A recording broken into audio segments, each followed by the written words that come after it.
আজি মই প্ৰথমতে তোমালোকৰ পৰা ক্ষমা বিচাৰিছোঁ, কাৰণ মই বহু দিনৰ পৰা ভিডিঅ' আপলোড দিব পৰা নাছিলোঁ। তাৰ বাবে মই বৰ দুখিত, কাৰণ মোৰ এই চেনেলটো অলপ সমস্যা হৈছিল, হেক হৈছিল, তাৰ বাবে মই আপলোড কৰিবই পৰা নাছিলোঁ।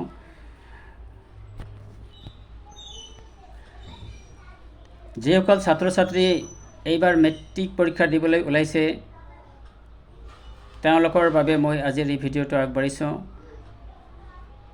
ইয়াত এটা সেৱা বোৰ্ডৰ ফালৰ পৰা অতিকৈ প্ৰয়োজনীয় এটা নটিচ জাৰি কৰিছে, যিখন প্ৰতিজন ছাত্ৰ ছাত্ৰীৰ বাবে বৰ আৱশ্যক। কাৰণ ছাত্ৰ ছাত্ৰীসকলে যদি এতিয়াও বেংক একাউণ্ট কৰা নাই, তেনেহ'লে এটা বেংক একাউণ্ট কৰি ল'ব। কাৰণ তোমাৰ এই বেংক একাউণ্টত প্ৰতি মাহে 300 টকাকৈ সোমাব।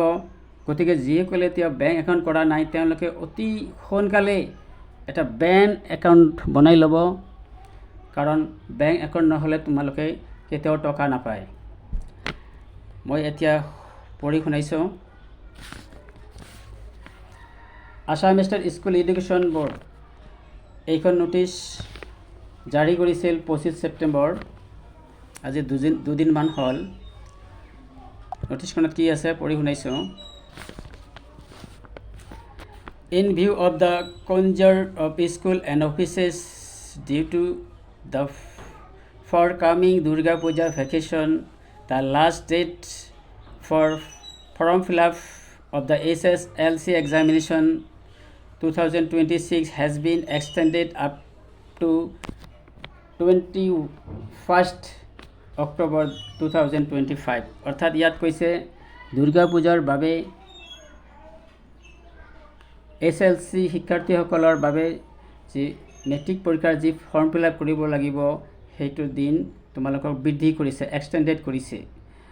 আৰু কিমান দিনলৈ কৰিছে ইয়াত দিছে 21 অক্টোবৰ। আৰু কথা এটা কৈছে, আৰু 24 অক্টোবৰ তাৰিখলৈকে তোমালোকে আৰু দুদিনমান সময়, তোমালোকৰ 21 তাৰিখে ফৰ্ম ফিল আপ শেষ হ'ব, আৰু পে'মেণ্টটো আৰু দুদিন পিছতো দিব পাৰিব। এইটো কথা কৈছে।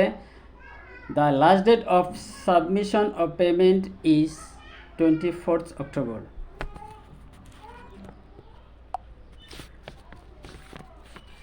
All candidates intending to appear in the SSLC examination 2026 must possess a valid bank account. প্ৰতিজন ছাত্ৰ ছাত্ৰী এটা বৈধ একাউণ্ট থাকিব লাগিব। In their own name, নিজৰ নামত। School are hereby directed to upload the bank account details of each candidate in the form fill-up portal. আৰু শিক্ষকসকলে বা অফিচে কি কৰিব, তোমালোকৰ এই বেংক একাউণ্টখন এই অফিচ অনলাইনত কি কৰিব, এপ্লাই কৰিব। On failure of the furnish these details, the student will not be entered for the announce. আৰু যিসকলে এইবিলাক সম্পূৰ্ণ কৰিব নোৱাৰিব, অৰ্থাৎ যিসকল ছাত্ৰ ছাত্ৰী এইবিলাক কাম কৰিব নোৱাৰিব, তেওঁলোকৰ এই মাহে মাহে 300 টকাকৈ যি দিব, তেওঁলোকে পাব নোৱাৰিব। এইখিনি আছিল আজিৰ এই নটিচ। পিছত নটিচ আহিলে মই তোমালোকক জনাম। সম্পূৰ্ণ ভিডিঅ'টো চোৱাৰ বাবে ধন্যবাদ। ভিডিঅ'টো ভাল লাগিলে এটা লাইক দিব, আৰু চেনেলটো যদি এতিয়া ছাবস্ক্ৰাইব কৰা নাই, চেনেলটো ছাবস্ক্ৰাইব কৰি ল'ব। ধন্যবাদ।